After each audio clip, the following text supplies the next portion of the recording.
a ballot that was rejected first.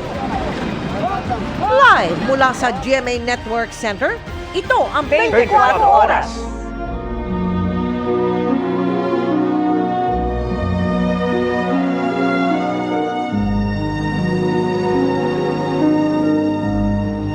Magandang gabi po, Luzon, Visayas at Mindanao. Damang-dama ang buhos ng pagmamahal kay Pope Francis sa nagpapatuloy na dagsa ng mga mananampalataya na nais makita ang kanyang mga labi sa huling pagkakataon. Sa unang araw ng public viewing para sa tinaguriang People's Pope, tinatayang nasa 50,000 ang mga bumisita. Kaya naman pinalawig ang oras ng pagbisita sa St. Peter's Basilica dahilan para magkaroon ng isang oras na pagsasara bago ito muling buksan dito sa Vatican kaninang umaga. Nakatutok si Mariz Umali. Maaga pa rin binuksan ang St. Peter's Basilica bandang alas 7 ng umaga. Kahit pa mahigit isang oras lang napahinga sa dagsa ng tao dahil sa extended ang unang araw ng public viewing. Kahapon, tinatayang umabot sa 50,000 tao ang dumayo sa Vatican para ipagluksa si Pope Francis. Kaya imbis na isara ang Basilica ng alas 12 ng hating gabi, ay nanatili itong bukas hanggang alas 5:30 ng madaling araw. Lalo namang dagsa ang mga nakikiramay ngayong ikalawang araw ng public viewing para sa tinaguriang People's Pope, bago ang paghimlay sa kanya sa Basilica of Mary Major sa Sabado. Pero ang mismong opisina ng Santo Papa, sarado muna at bakante. Kaya tinawag ang panahong ito na sede vacante o the seat is vacant. Right now, there is no pope. So the seat of St. Peter's, as it is called, or the see of St. Peter's, but usually the seat of St. Peter's, is empty. No one is sitting on the throne. At kahit mailibing na ay palilipasin muna ang Novembiales o 9 na araw na pagluluksa na ang opisyal na simula ay ang funeral mass para sa Santo Papa sa Sabado. Posibleng hanggang 15 araw naman mula nang mamatay si Pope Francis bago pumili ng bagong Santo Papa ang mga kardinal na edad 79 pababa o cardinal electors. Gagawin yan sa conclave o pagtitipon ng mga kardinal kung saan mananatili sila hanggang walang napipiling Santo Papa. Habang bakante ang posisyon ng Santo Papa, si Kevin Cardinal Farrell muna ang Cardinal Camerlengo o mamamahala sa Vatican. Para sa GMA Integrated News, Mariz Umali, nakatutok, 24 Oras.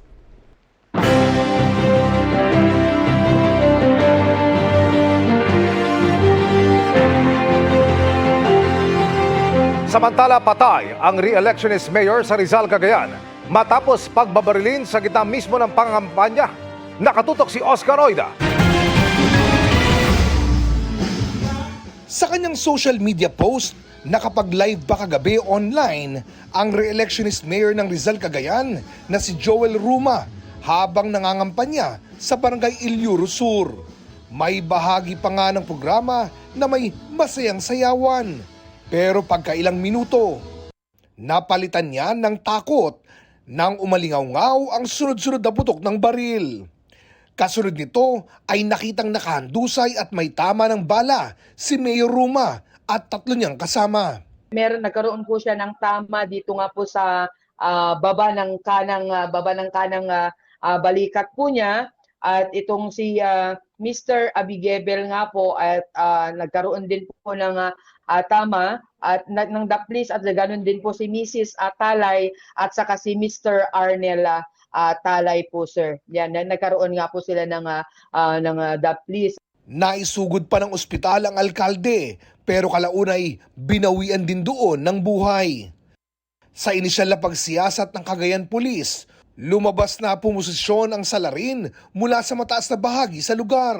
Yung putok po ay galing po sa mountainous part. Kung mula doon sa barangay hall, sir, is 80 to 100 meters from doon sa crime scene. Possible na pumesto yung gunman po is from doon sa pinaka doon sa taas po ng bundok na yun is more or less 40 feet from the doon po sa mismong kalsada. Tikom ang pulisya sa mga posibleng motibo sa krimen.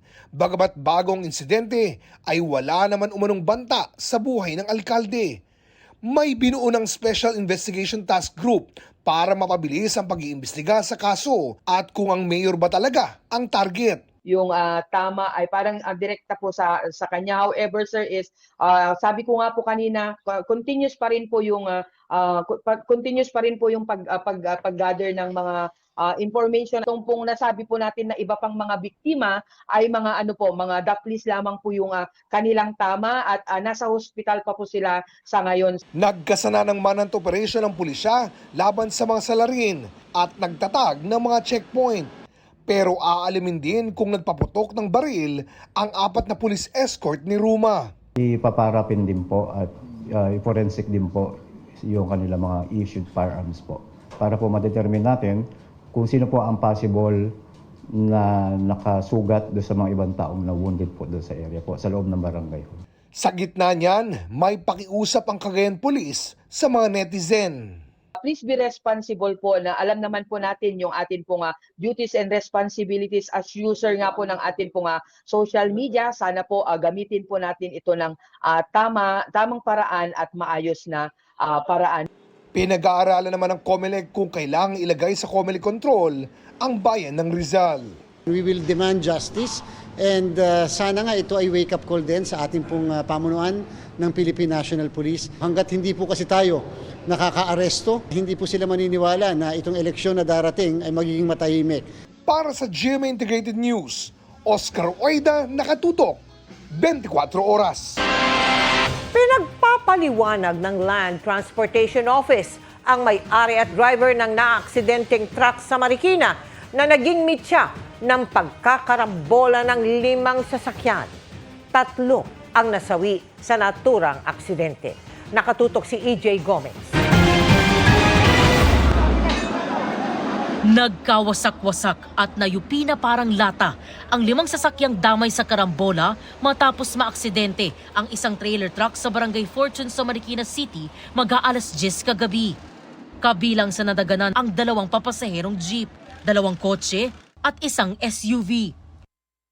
Sa pool sa CCTV ang pagdaan ng trailer truck sa palusong na bahagi ng kalsada. Kasunod niya ang ilang sasakyan. Kita ang biglang pagtigil nito at dire-diretsong pag-atras. Parang hindi po kinaya at umatras po siya. At yung mga kasunod po niyang sasakyan ang naatrasan at damage po niya. Ayon sa Marikina City DRRMO, 3 ang patay habang 10 ang sugatan. Dito na-retrieve ang 2 sa biktimang nasawi. Pahirapan ang retrieval operations. Mahigit 6 na oras matapos ang aksidente, na-retrieve naman ang 3 biktimang nasawi. Siya po yung driver ng jeep na nadaganan ng tumaob na trailer truck. Isang babae pa na sakay na jeep ang naipit matapos madaganan ng trailer truck. Ipit na ipit yung victim na nakuha sa ilalim. Nag-stabilize kami sa safety ng mga rescuer po before natin i-extricate yung victim po.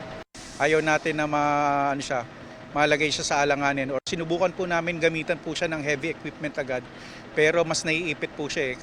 Ikinuwento naman ng ilang nakaligtas ang nangyaring aksidente.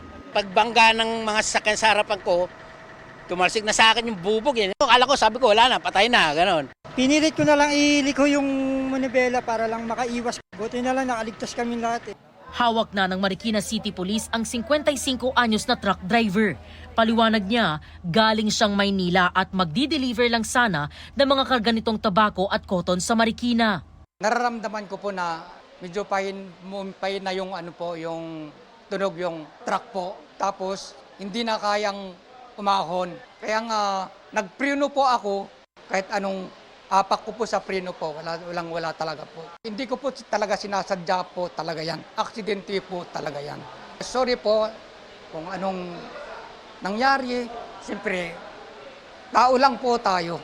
Maharap ang driver sa kasong reckless imprudence, resulting in multiple homicide and multiple injury with multiple damage to property. Pasado alas 6 kaninang umaga nang maalis ang truck mula sa pagkakahambalang sa kalsada. Gayon din ang mga damay na sasakyan sa aksidente. Para sa GMA Integrated News, EJ Gomez, nakatutok, 24 oras.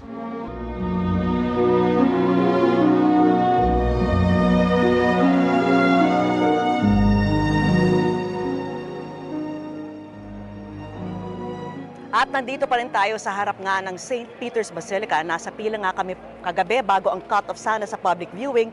Pero pinalad na nga dahil sa kagustuhan ng Vatican na pagbigyan ang dami ng nagmamahal kay Pope Francis. At narito po ang aming naging karanasan.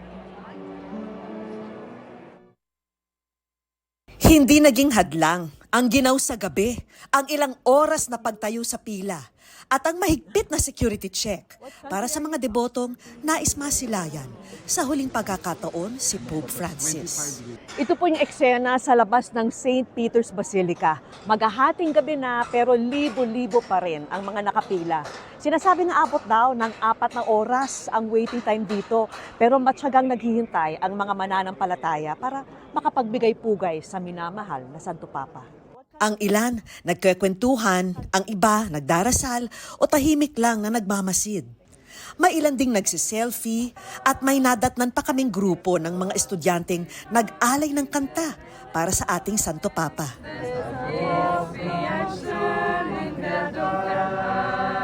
What country are you from?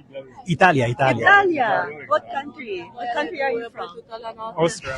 Austria. Hello. Wow. 12 na, nandito pa rin tayo. Diba? Kasi ang sabi nila hanggang 12 midnight lang ang pila. Pero lampas na 12, sabi nila uubusin daw talaga nila lahat ng tao dito. Diba? 12:30 in the morning at look at the people. Ito po nagpapatunay na talagang sa mahal ng mga tao. Walang pagod na nararamdaman. For hours and now we're almost there. Yeah, this is a wonderful experience because this Pope is great for us. So 3-4 hours is not a problem. Alauna na ng umaga at sa wakas nakarating na rin tayo dito sa steps ng St. Peter's Basilica. Sa loob ng St. Peter's Basilica, ito ang pila papuntang main altar kung saan inilagak ang mga labi ni Pope Francis. Tahimik lang na dumaraan ang bawat isa sa harap ng kanilang Santo Papa. Sa gitna ng kumikinang na altar ng basilika, kapansin-pansin ang simpleng kabaong gawa sa ordinaryong kahoy, maging ang payak na kasuotan na walang magarbong mga burda at walang tiara, alinsunod sa mga inihabilin ng People's Pope. Nag-start kami pumila mga 11:30. Opo. Bago pa kami nakapasok dito. Pero ngayon halos mag-alas 2 na ng madaling araw. Pero iba yung experience. Handa kang maghintay kasi alam mo yung napaka-precious nitong sandaling ito. Yung makita mo kahit sa huling sandali si Pope Francis.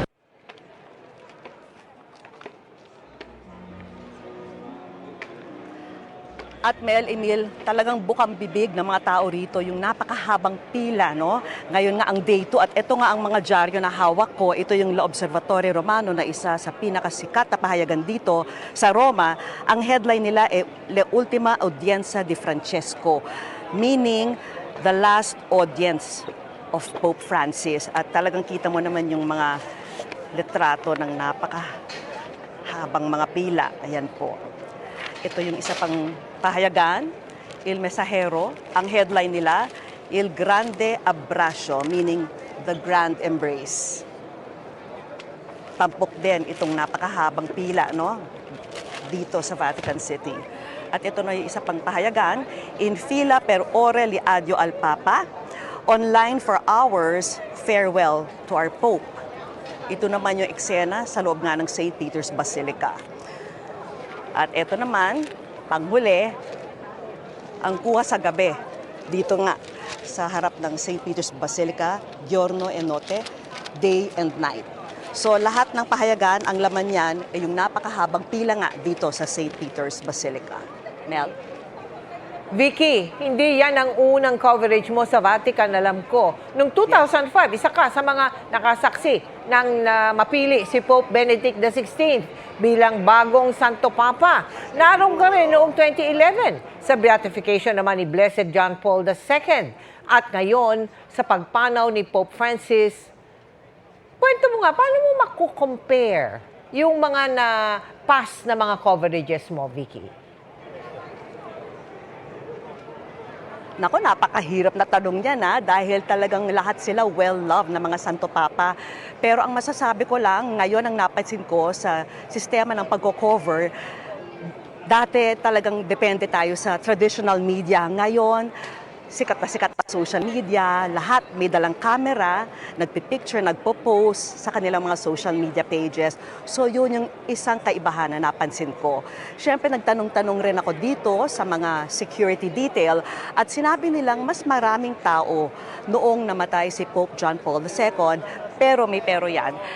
Sinasabi nila baka dahil mas matagal naglingkod si Pope John Paul II, 26 years, whereas 13 years ang paglilingkod ni Pope Francis. Pero too soon to tell daw dahil hindi pa tayo nasa Sabado, which is yung funeral ni Pope Francis. Mel.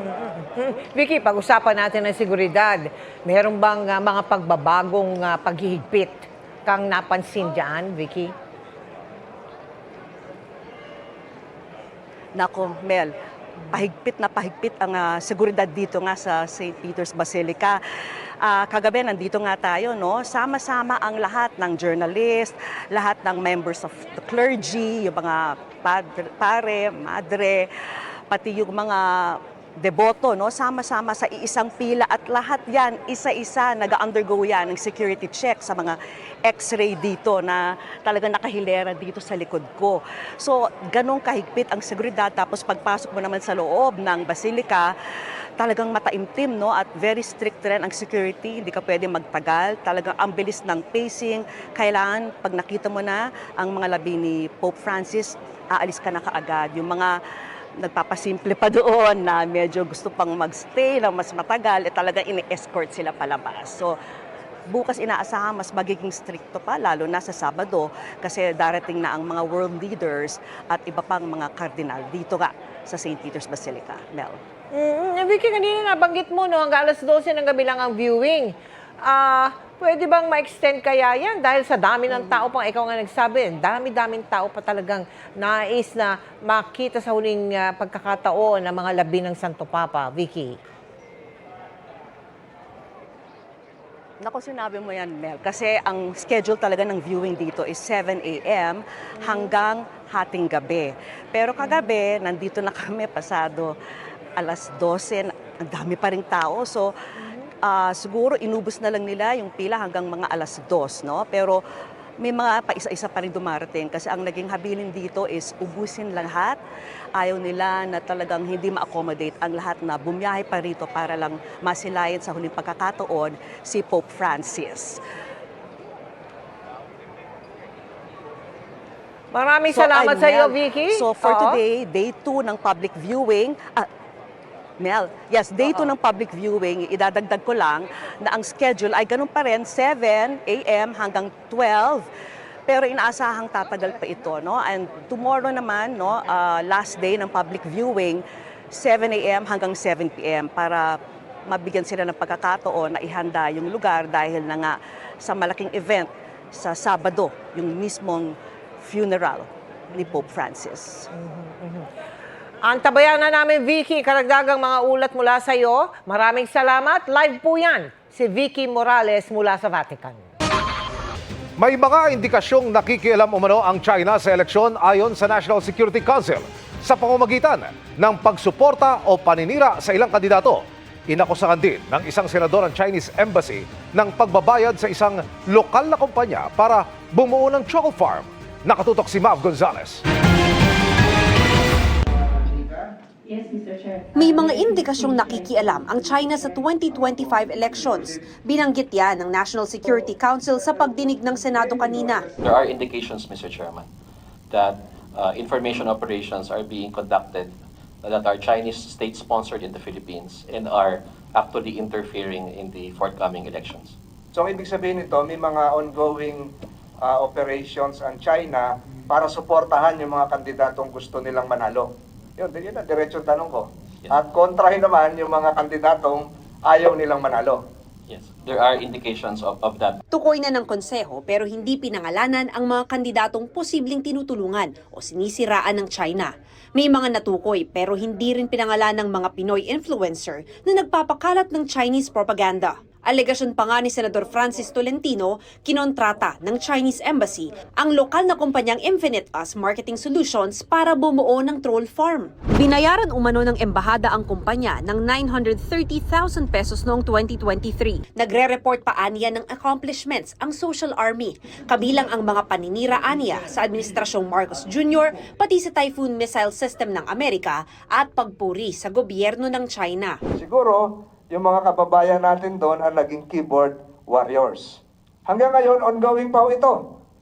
Hindi lang ito doon sa Infinitus. Marami pa ho yan. Marami pa ho yan. Isang folder po yung dala ko.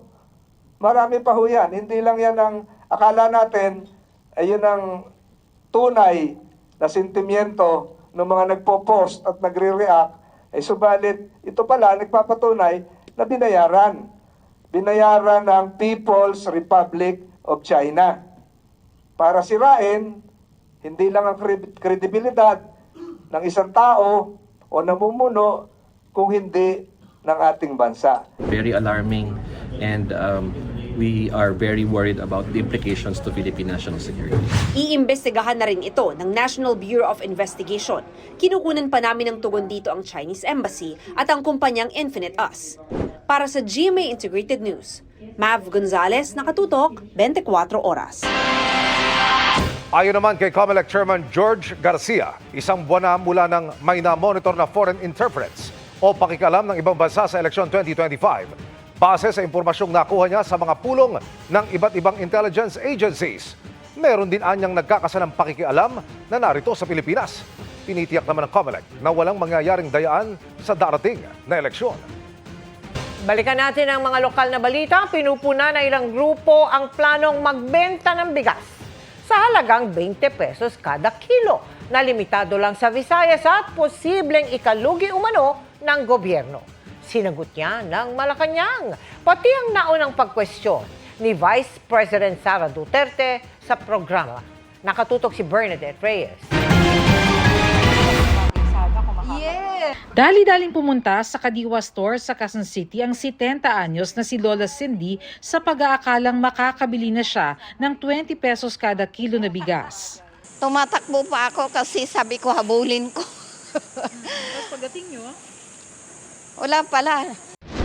Inanunsyo kahapon ng Department of Agriculture na sisimula ng P20 program sa ilang pilot areas muna sa Visayas sa susunod na linggo pa. Tinatayang aabot sa 3.5 billion hanggang 4.5 billion pesos ang iluluwal na subsidiya ng gobyerno at piling lokal na pamahalaan para sa programa. Para kasi maibenta sa halagang 20 pesos ang bigas, pupunan ng gobyerno ang diferensya sa presyo.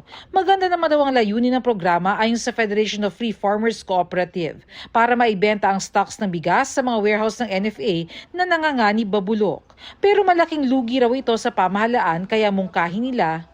Hindi kaya better used ito or at least malaking bahagi nito, itong subsidy nito, para palakasin po yung productivity ng ating mga rice farmers. Puna naman ang consumer group na Bantay Bigas, bakit sa Visayas na mayaman sa boto unang inilulunsad ang programa, samantalang lahat naman daw naghahanap ng murang bigas.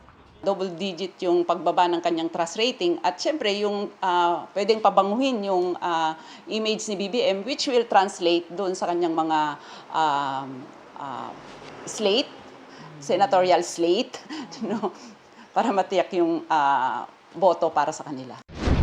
Sa mga Kadiwa Store sa Metro Manila, kagaya nito, 29 pesos kada kilo ang pinakamurang bigas na mabibili. Pero para lamang ito sa mga piling sektor, kagaya na lamang ng mga senior citizens, PWDs, mga miyembro ng 4Ps at mga solo parents. Pinipilahan pa rin siyempre yung 29 ng NFA. Maraming naghahanap talaga ng mas mababang presyo. Ayon sa Malacanang, sinimulan ng programa sa Visayas dahil doon maraming nangangailangan ng murang bigas at may sapat na supply ng bigas ang NFA sa naturang rehiyon. Pero gagawin daw nationwide ang programa. Nagbigay na rin daw ng direktiba ang Pangulo para palawigin ang programa hanggang 2028. Sinagot ng Malacanang ang pagdududa ni Vice President Sara Duterte sa programa. Wala raw kinalaman ng timing ng programa sa pagbaba ng trust at approval rating ng Pangulo. Noon pa po ito pinag-uusapan. Nakasama po ako minsan sa isang pribadong meeting para po dito, para ipatupad po ang 20 pesos kada kilo na bigas. Nauna pa po ito na pag-usapan ng DA, ng NFA, bago pa po lumabas ang mga survey ratings na yan. Huwag sanang pairalin ang crab mentality at huwag maging anay sa lipunan. Para sa GMA Integrated News, Bernadette Reyes, nakatutok 24 oras. Isinara ang bahagi ng Paso de Blas tollgate sa NLEX matapos masabitan ng tumagilid na truck ang isang booth doon dahil sa hindi umano'y pantay na kalsada. Ang tugon ng pamunuan ng Expressway sa pagtutok ni Tina Panganiban Perez. 11:34 kagabi nang sumabit ang likuran ng truck na may kargang feeds sa toll booth sa NLEX Paso de Blas southbound exit. Wala namang nasaktan sa insidente. Tumanggi na ring humarap sa kamera ang driver at pahinante. Pero sinabi ng pahinante sa GMA Integrated News na tumagilid ang truck dahil hindi raw pantay ang kalsada. Pinabulaanan nito ng NLEX. Kung hindi po pantay yung kalsada doon, kaya lahat po sana ganun yung mangyari. Safe po yung pavement po natin para daanan ng mga trucks. Yung initial finding talaga is na miscalculate niya kaya tinamaan niya yung toll booth. Fortunately, dedicated sa RFID yun yung lane na yun. So wala po kaming personnel doon. Ipinasa na ng NLEX ang issue sa Valenzuela City Police para maimbestigahan. Kailangan po sagutin po ng driver yung damage yung nangyari po doon sa toll booth po namin. Inaayos pa lang po with PNP Valenzuela yung maaaring case po doon sa driver po. At maaaring doon sa may-ari. Bago mag-alauna ng hapon kanina, natanggal na ang nasirang toll booth. Pero inaalam pa ng NLEX ang halaga ng pinsala. Tinitingnan din kasi yung mga nakakabit na system, yun po yung marami, yung mga system and even yung mga electrical. Mag-aalauna na ng hapon ngayong Webes at sa mga oras na ito, hindi pa rin pinadaraanan ang isang RFID lane nitong Paso de Blas southbound exit matapos bumangga ang isang truck sa toll booth nito. Sa ngayon, naigilid na yung truck pero hindi pa naiaalis dahil naghihintay pa raw ng rescue. Pero wala namang problema para sa mga motorista dahil may ibang lanes pang nadaraanan. Ang problema nga lang po is hindi po natatanggal kagad yung truck doon sa malapit sa area kasi mabigat po yung mga load niya. Ipinaalala ng NLEX sa mga motorista ang height at weight limits ng mga sasakyang dumaraan sa expressway, lalo na yung may mga kargamento. Para sa GMA Integrated News, Tina Panganiban Perez, nakatutok 24 oras. Good evening mga kapuso! Hindi na maitago ng mga bagong tagapangalaga ng brilyante ng tubig at hangin na sina Kelvin Miranda at Angel Guardian ang excitement para sa upcoming Kapuso series na Encantadia Chronicles Sangre. Pero bago yan, nagpakilig muna sila sa fans. Makichika kay Aubrey Carampen. Bago dumating ang bagong tagapagligtas. Can't get over pa rin ang Encantadia sa pinakahuling pasilyo sa inaabangang Encantadia Chronicles Sangre. Marami kasing tanong na iniwan sa fans tulad ng bakit nasa Lireo ang kambal ni Cassiopeia na si Mitena? Nasakop ba niya ito o napabagsak? Bakit di niya hawak si Dea na bagong tagapangalaga ng brilyante ng hangin? Shock din ang marami at napatanong, sino ang namatay at pinagluluksa ng mga sangre? At bakit hindi si Akil ang kasama ni Sangre Danaya nang magsilang ng sanggol? Ang mga tanong na yan, gustong-gusto na rin sagutin ng mga bagong tagapangalaga ng mga brilyante na sina Bianca Umali, Faith De Silva, Angel Guardian at Kelvin Miranda. Panonood namin siya, nasa set kami. Mas nakaka-excite, mas nakakaganang magtrabaho nang nakita namin yung resulta ng pinaghihirapan namin. Talagang inaabangan nila ito kaya naniniwala kami ang team ng Sangre na para sa kanila to and sa mga bagong henerasyon para malaman yung kwento ng Encantadia. Ang ganda, di ba? Achievement unlock naman kina Angel at Kelvin ang pagganap nila sa isang short film na may halong live performance on stage nitong Easter Sunday. Grateful and thankful kasi na-experience ko yung ganitong klaseng setup ng pag-perform, which is isa sa mga pangarap ko.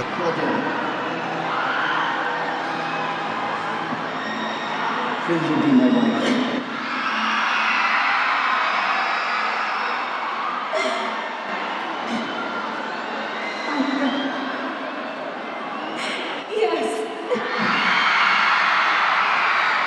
Naging mas madali na rin daw sa kanilang magpakilig dahil dati na rin silang naging mag-love team. Nung pagpasok namin ng showbiz, siya yung una kong naging partner. Mas komportable na kaming hanapin yung paraan kung paano namin i-deliver yung mga bagay kapag may eksena. Aubrey Garampel, updated to Showbiz Happenings. Ika-4 na araw na po ng balikatan exercises ng Pilipinas at Amerika. Habang nasa Mindoro ang mga barko ng Pilipinas, Amerika at Japan para riyan, may mga namataan namang barko ng China sa Batanes at sa Ilocos Norte. Nakatutok si Chino Gaston. Dakong alas 9 ng umaga nang makita ng Philippine Navy ang pagdaan ng Chinese aircraft carrier na Shandong sa layong 2.23 nautical miles mula sa Babuyan Island sa Batanes. Pasado alas 11:30 naman ng umaga nang ma-detect ang isang Chinese electronic surveillance ship sa layong 38.9 nautical miles mula Pagudpud, Ilocos Norte. Patuloy na minomonitor ng Philippine Navy ang kilos ng mga barko gamit ang Maritime Domain Awareness Equipment habang sinusubukan naman namin kuhanan ng pahayag ang Chinese Embassy. Ang pagdaan nila nangyari ngayong ika-4 na araw ng balikatan joint military exercises, kung kailan mula Subic ay naglayag papuntang Mindoro ang mga barko ng US Navy, Pilipinas, Japan Self-Defense Force at US Coast Guard. Kasama sa Multilateral Maritime Event o MME ang BRP Gabriela Silang ng Philippine Coast Guard, BRP Ramon Alcaraz at Apollonario Mabini ng Philippine Navy. Kabilang sa pagsasanayan ng cross-deck operations o ang paglapag ng mga helicopter ng mga kaalyadong bansa sa landing deck ng mga barko ng Pilipinas, pagpunteriya sa isang floating target sa dagat, pag-refuel o pagkarga ng langis sa mga barko ng mga kaalyado habang naglalayag, at search and rescue scenario bilang paghahanda sa pagsagip ng mga crew ng mga lumubog na barko. Isa rin sa mga pakay ng balikatan joint military exercises ang palakasin ang kakayahan ng Pilipinas na idepensa ang sarili nitong teritoryo, at ang mga US equipment na dumaraan o mananatili dito ay tanda na hindi lamang hanggang salita ang suportang ibibigay ng mga kaalyadong bansa sa Pilipinas. Para sa GMA Integrated News, Chino Gaston, nakatutok, 24 oras.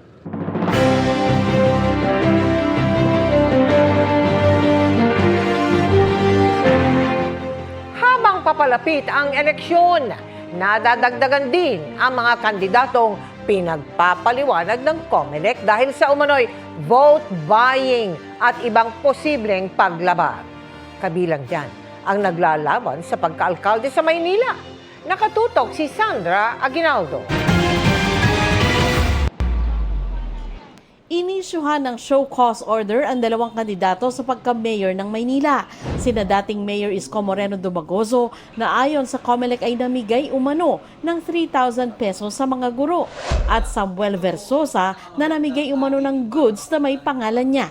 Si Dumagoso wala muna raw reaksyon dahil hindi pa niya natatanggap ang show cause order. Sa isang Facebook Live naman, nanawagan si Sam Versosa na huwag magbenta ng boto sabay buweltang may nadiskubre daw siyang bilihan ng boto sa Maynila. Nandito ako sa Sports San Andres Complex.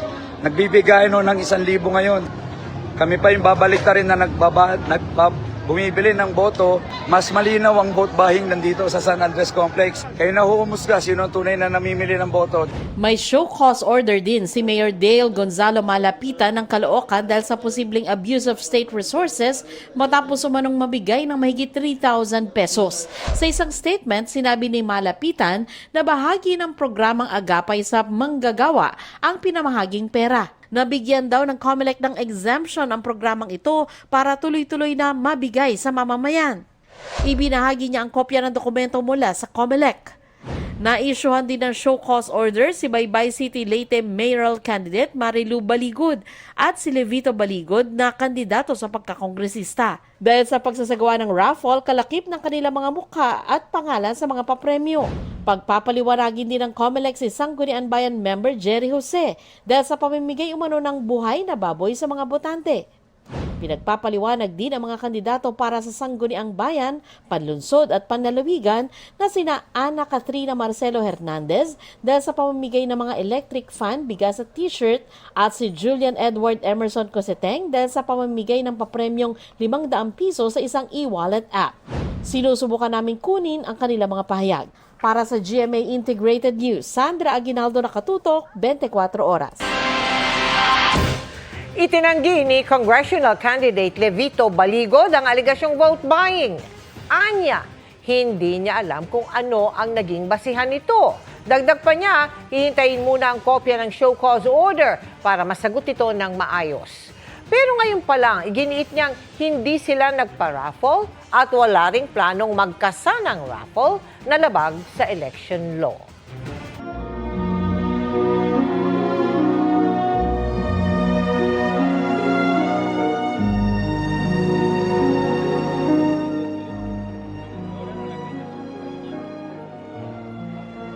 At mga kapuso, kabilang na nga sa mga nakasabay natin sa napakahabang pila sa public viewing ng labing ni Pope Francis ang ilan nating kababayan. Yung iba matagal nang nagplano pumunta nga rito para sa Jubilee. Katolik Pilipino si Pope Francis na hindi lang basta dumalaw sa Pilipinas noong 2015, ang iba nakausap talaga at naabutan pa ng memorabilia. Nakatutok si Marisol Abduraman. 2 araw bago sumakabilang buhay si Pope Francis, mapalad si Carmelo Villanueva na masilayan pa ang Santo Papa sa Vatican. Nagulat daw ang lahat dahil hindi nila inaasahan na mula sa balcony bababa sa mga tao ang Santo Papa. How was he, Sir Carmelo? Nakakalingon pa ba siya sa tao? Na itaaangat pa ba niya yung kamay niya? Nakakaitaas pa yung kamay niya pero mahina ng boses niya. Nawala man si Pope Francis, mananatili siyang buhay sa alaala ni Carmelo. Lalo hindi lang niya nakita, kundi nayakap pa niya ito. Nagkaroon din sila mag-asawa ng renewal of vows sa harap ni Pope Francis. Ito mismo ang skull cap na binigay ni Pope Francis kay Carmelo. Mula raw sa ulo ng Santo Papa, personal itong iniabot sa kanya. At ang skull cap, pirmado mismo ni Pope Francis. Ay bitbit kayo mag-asawang Philippine flag. Tinawag niya, we pray for the Filipino. I pray for me, I pray the Philippines. Anong pakiramdam mo nun? Lalo yung pagmamahal ko, hindi lang sa Diyos, kundi sa kapwa-tao, lalong-lalo na sa mahihirap. Inilala rin si Pope Francis ni Father Matthew Dauche nang makasalumuha ang Santo Papa nang biglang dalawin ang tulay ng kabataan sa Maynila noong 2015. Kumanta at sumayaw daw ang mga bata para kay Pope Francis. Nagbilin pa raw si Pope sa kanya. Sabi niya sa akin, Father Matthew, dapat ituloy ang mission ng Tulay ng Kabataan because these children are the flesh of Christ. Para sa GMA Integrated News, Marisol Abduraman, nakatutok 24 oras.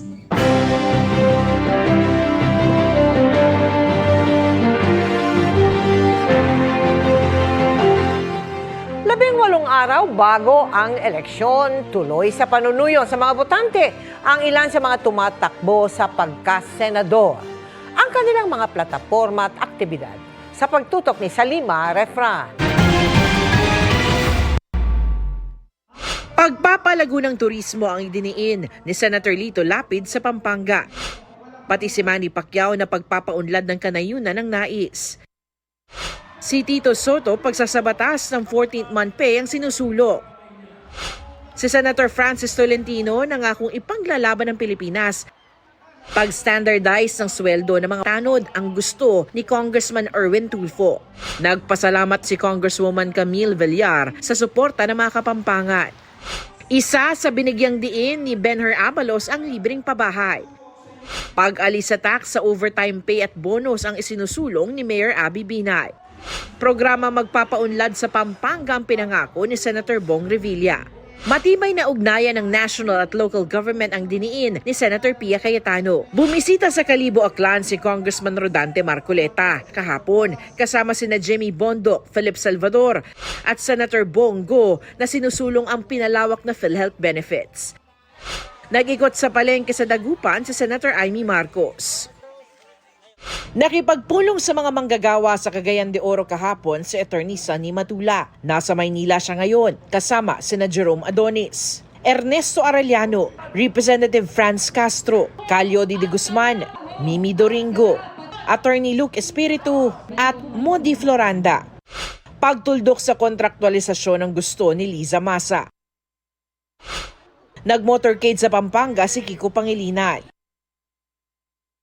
Land reform ang binigyan diin ni Danilo Ramos.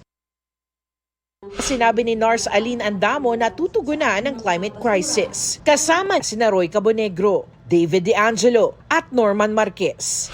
Mas mataas na pondo para sa libreng kolehiyo ang pinangako ni Bam Aquino. Batas para sa mga commuter ang isa sa pangako ni Representative Bonifacio Busita. Ligtas at regular na trabaho ang pinapanukala ni Congresswoman Arlene Brosas. Oportunidad sa loob ng bansa ang gusto ni Teddy Casino para sa mga Pilipino. Nakipagpulong si Angelo De Alban sa PWD Leaders and Advocate. Patuloy naming sinusundan ang kampanya ng mga tumatakbong senador sa eleksyon 2025. Para sa GMA Integrated News, Salima Refran, Katutok, 24 Oras.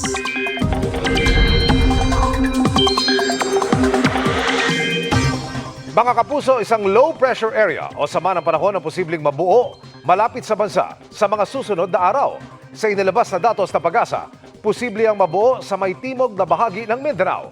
May tsansa itong pumasok sa Philippine Area of Responsibility at maaaring lumapit sa silangan ng Mindanao o Visayas. Sa ngayon, mababa naman ang tsansa nitong maging bagyo. Pwede pa ring magbago ang forecast kaya patuloy na umantabay sa updates. Sa ngayon, patuloy ang pag-iral ng easterlies at Intertropical Convergence Zone o ITCZ.